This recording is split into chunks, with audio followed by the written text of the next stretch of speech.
માંગરોળ નગરપાલિકામાં સફાઈ કામદારો છેલ્લા 12 દિવસથી પોતાની વિવિધ પડતર માંગણીઓને લઈને હડતાલ ઉપર ઉતર્યા છે, પરંતુ તેમની માંગણીઓનો હજુ કોઈ નિવેડો નહીં આવતા આખરે સફાઈ કામદારો દ્વારા માંગરોળ શહેરમાં રેલી યોજી હતી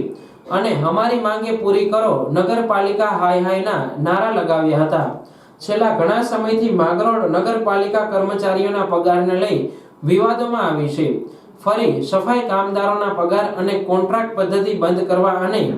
પૂરતા પ્રમાણમાં પગાર ધોરણ મળવું જોઈએ તેવી વિવિધ પ્રકારની માંગણીઓને લઈ ફરી એકવાર રસ્તાઓ પર ઉતરી પોતાની વ્યથા વ્યક્ત કરી હતી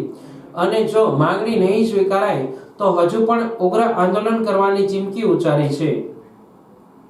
અમે 12 દિવસે રેલી કાઢી, હજી અમને અમારું નિવારણ મળ્યું નથી, હજી અમને સંતોષપૂર્વક જવાબ મળ્યો નથી। અમારો પ્રશ્ન એક જ છે કે કોન્ટ્રાક્ટ પ્રથા નાબૂદ થાય ને આજની તારીખમાં અમને સંતોષપૂર્વક જવાબ નહીં મળે તો કાલથી અમે રોડ આંદોલન કરશું, રોડ પેક કરી દેશું અને બધું આમાંથી કોઈ પણ કઈ થાય એની જવાબ તમામ નગરપાલિકાની ચીફ